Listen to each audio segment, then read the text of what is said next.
So today we're going to look at the second of the two tools that I said we needed for the inverse function theorem later on. The first tool was Theorem 9.19, and the second one is this, the contraction mapping theorem. So let X be a complete metric space.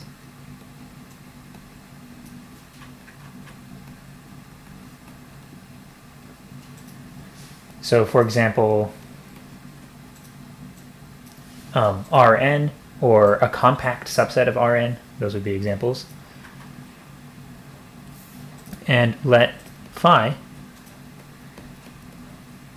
be a function from X to itself. And here's the big assumption. So this is called the contraction mapping theorem.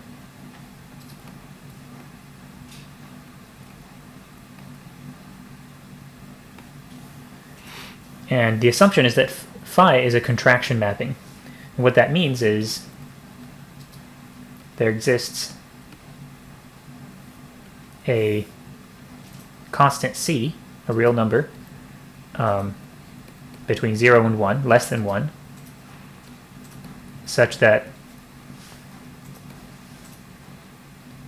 for all points x, y in the metric space, if you look at the distance between phi x and phi y, then that's less than or equal to c times the distance between x and y. So that's the assumption. The assumption is that phi is a contraction, or a contraction map, and that means this. Then the conclusion of the theorem is phi has a fixed point. That means there exists some x, some point such that phi x equals x. So this is a sort of theorem that guarantees the existence of a point that does something.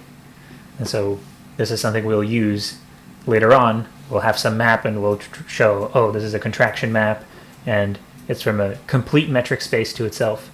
And so we can use this theorem to get ourselves a fixed point. All right, so the way I visualize or imagine this condition about phi is that if you take any two points in the metric space and apply phi to them, then they might move somewhere else, but no matter what happens, they get closer together.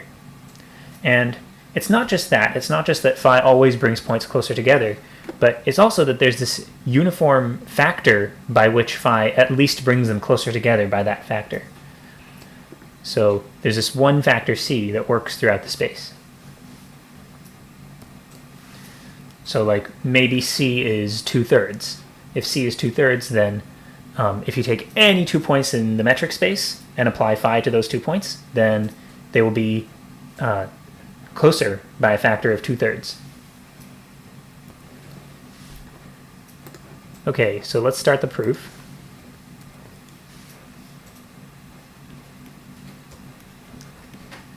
And this is really one of the most fun proofs, I think, in that we've done so far in the course.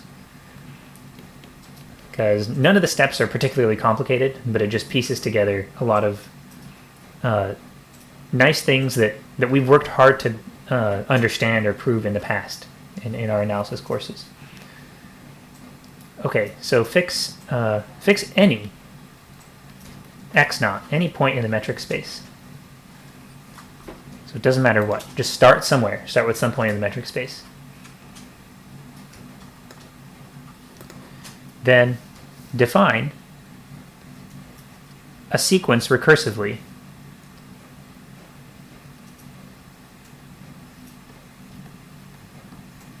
by saying xn plus 1 is just going to be phi of xn, where phi is that map up here. I guess in my proof I should say assume the hypotheses.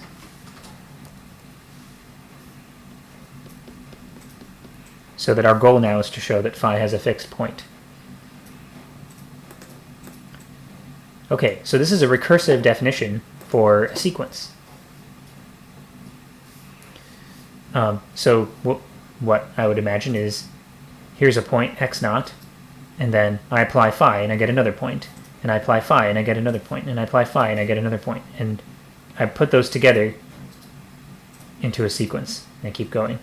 And there are two things to observe, two main things to observe. The first thing is that these points seem like they're getting closer and closer together. They have to, because if you apply phi to any 2 points, then the outputs will get closer together by a factor of c, and c is less than 1. So our first claim is going to be that when you build a sequence this way, it's Cauchy.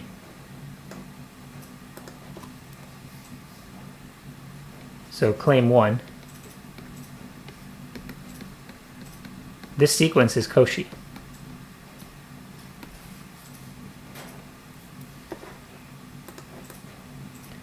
So again, the intuition there is, you have your x naught, then you get x1 by applying phi, right? And then you get x2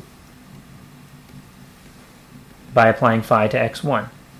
But the distance from here to here, since these 2 points were obtained by applying phi to these 2 points, the distance from here to here is c times the distance from here to here. So it's got to be closer. And each time it gets closer and closer and closer as you apply phi. So it's a Cauchy sequence. And we'll prove that. I'm just trying to make the picture make sense. And that picture is actually really, really not enough, because the picture just seems to tell you that, adjacent terms get closer. The distance between 2 adjacent terms goes towards 0. But for a sequence to be Cauchy requires more than just the distance between 2 adjacent terms to go to 0. It requires that, if you look far enough in the sequence, then any 2 terms past that point are going to be really close together. So there's some work to do to prove claim 1. And hopefully this makes it seem plausible. And claim 2. So we'll go back and prove claim 1, but I want to show you how to finish the entire... I want to show you the overall plan first. So claim 2 is phi is continuous. And hopefully that's plausible also. Intuitively, to say phi is continuous is to say that if you have, two points and you apply phi to them, then by making the points close together, you can make the outputs after you apply phi close together. That's continuity. And what we know about phi is that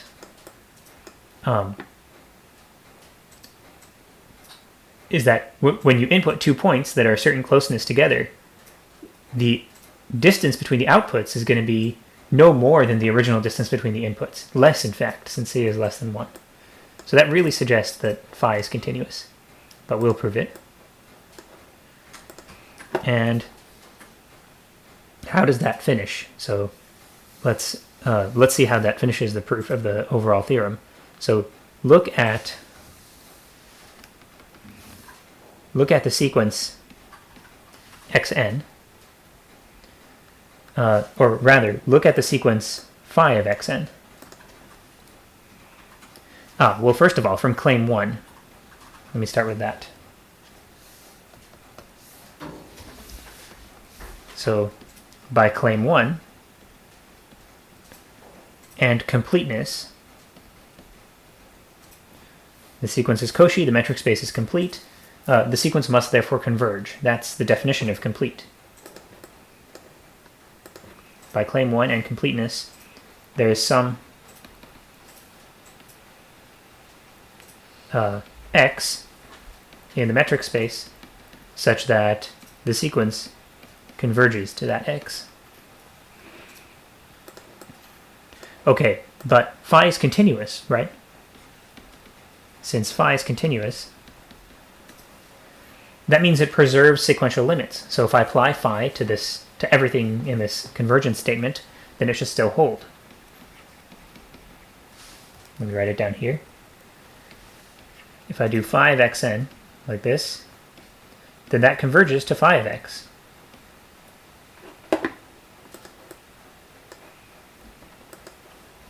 But hang on, phi of xn, that's the same as just xn plus 1.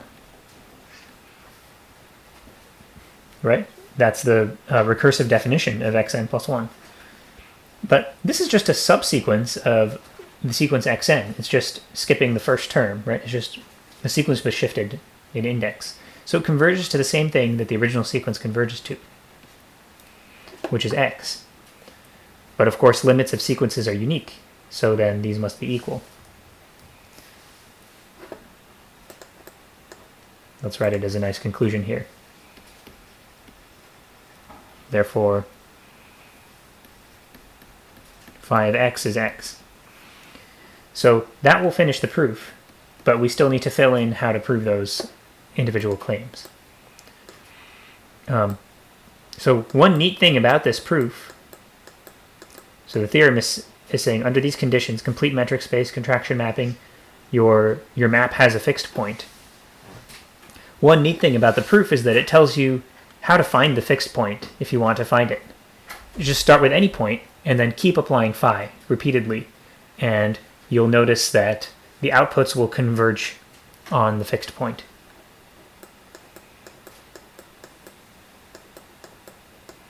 All right, so let's fill in these claims.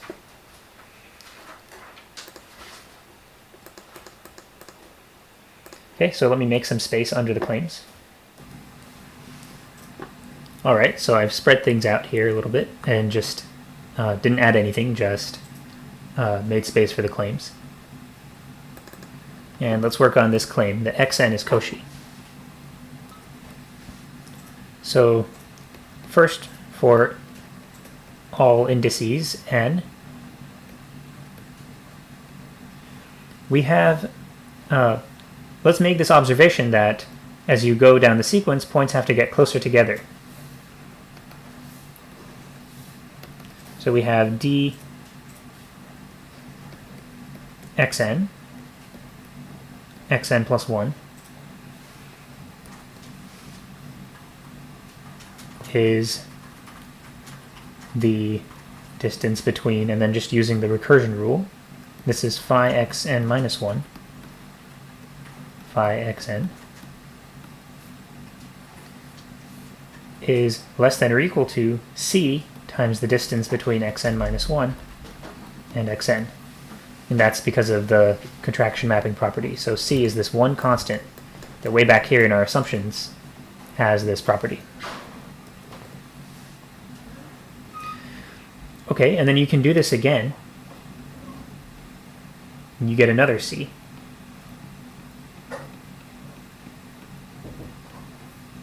And so on. You can keep doing this until you get down to, let's see, c to the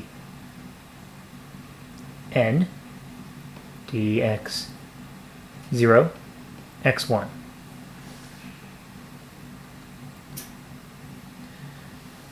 So that's not really proving Cauchiness, not at all really. It's just establishing that fact that we intuitively observed, that adjacent points are getting closer and closer together. But to be Cauchy, it's not about adjacent points only. It's more than that. Okay, and I think I need more room here. Okay, so let's think about arbitrary pairs of points and how close together those are. So for, let's say, m greater than n, we have, if you look at the distance between xm and xn,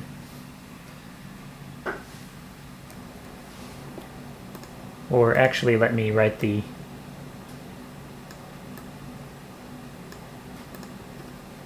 smaller index first.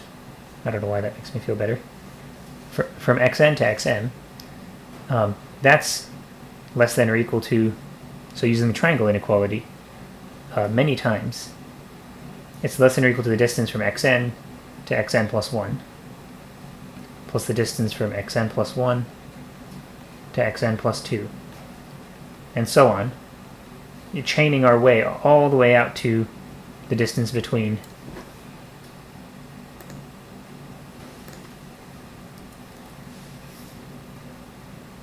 xm minus 1 and xn. And each of these is the distance between two adjacent points, which is something we have gotten an upper bound for over here. So this is less than or equal to, and then this one is c to the n.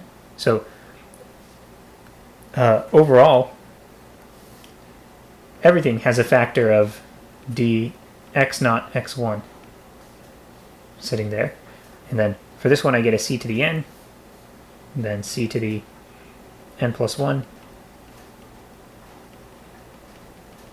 and so on, up to c to the m minus 1.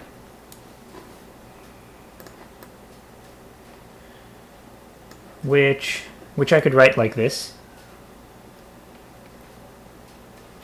How about pulling out an overall c to the n? Then I get 1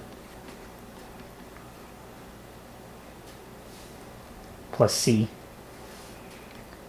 squared, and so on, up to c to the m minus n minus 1.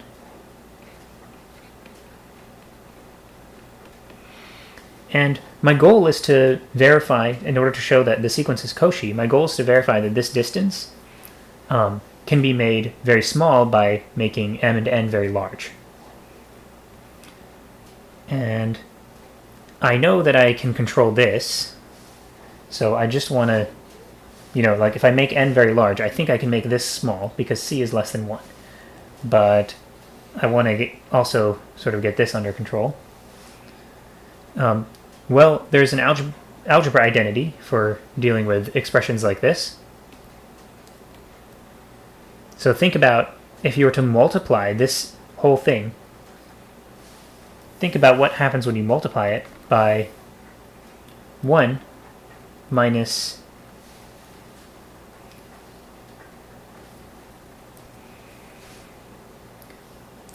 c, which is a positive number because c is strictly less than 1. Think about what happens when you multiply this by this positive number. You get 1 times all of this minus c times all of this. And c times all of this just has all the powers of c incremented by 1. So you'd get a bunch of cancellation, right? This is probably an algebra identity that you've seen a million times. So this is what it results in.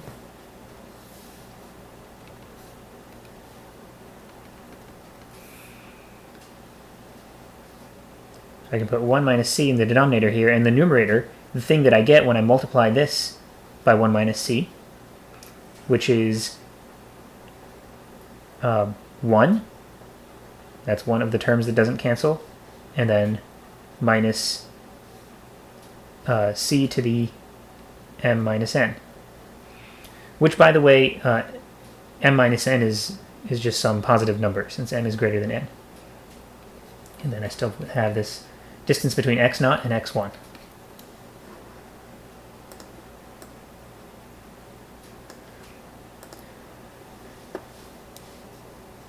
Okay, and here c is a positive number, so c to this power is just going to be a positive number.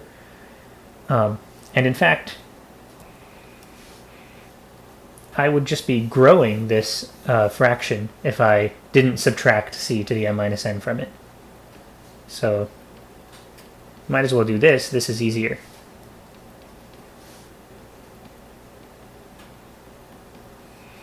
And let me write it like this.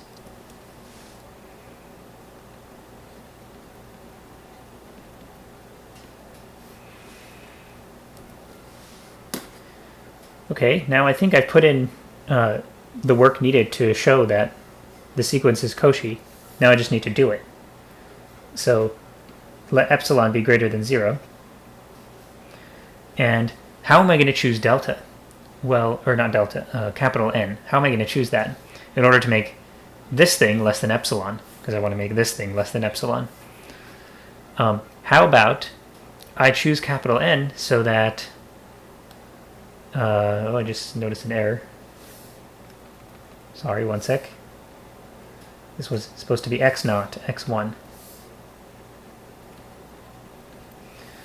Yeah, so how do I choose capital N to make this thing less than epsilon? Well, I know this converges to 0, right? So since C is in there, the sequence C to the N converges to 0. So there is some capital N natural number such that whenever little n is bigger than or equal to capital N, we have C to the N is less than or equal to, I don't need the absolute value bars here, it's positive, right? But just using the bars that were originally in the definition of sequence convergence. And let's see, I want it to be less than or equal to 1 minus C over this distance. Okay, it would be kind of funny if this distance were 0. If this distance were 0, then x0 would equal x1, and then x0 would be actually our fixed point. But let me just add 1 here to make this even smaller, and not have to deal with the division by 0 special case. So I think this should work. Now,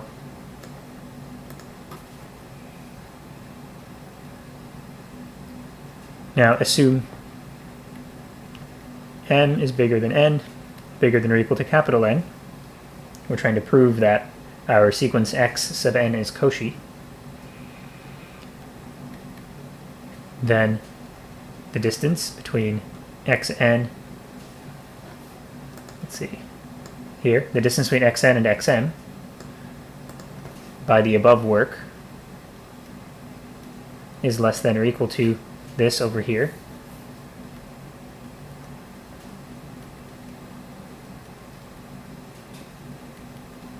But capital N was chosen large enough so that when little n is bigger than or equal to capital N, this thing is less than or equal to this. So this is less than or equal to, in fact, less than. Here, I want less than. Is less than epsilon. Okay, and I shouldn't do a box, that's just a claim. So that proves the claim. Now for claim 2. So we've got that the sequence is Cauchy. Now for claim 2, phi is continuous. So this one is really easy, actually. Okay, so actually it turns out phi is uniformly continuous, but let's just prove phi is continuous, since that's what we need. So let's fix, how about I use A? Let's fix A in the metric space and prove phi is continuous at A. So let epsilon be greater than 0. Then what should we choose for delta? I think delta equals epsilon is actually good enough. And you will see. Then let, how about we call it B in x, such that the distance between B and A is less than delta. Then the distance between phi B and phi A is less than or equal to, since phi is this contraction mapping, it's less than or equal to the distance between, C times the distance between B and A, which is strictly less, well, unless B equals A, it's strictly less. That's annoying to have to say strictly less sometimes unless B equals A. How about we just do this?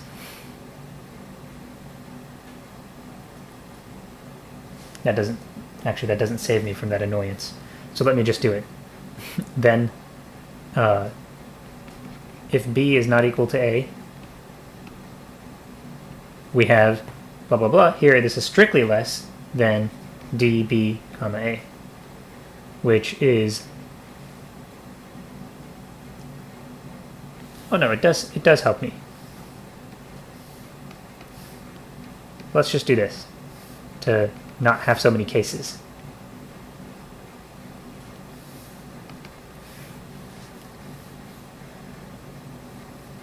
So everything's in one case. Then this distance is less than or equal to c. Yeah, so I can put less than or equal to here. That's okay if this is 0. But then this is strictly less than delta, which is epsilon over 2.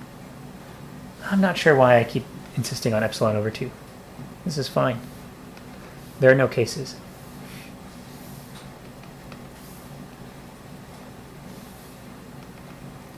This is strictly less than delta, which is epsilon. So we are done proving continuity. Okay, so that's a contraction mapping theorem. If you have a contraction mapping on a complete metric space, then it has a fixed point.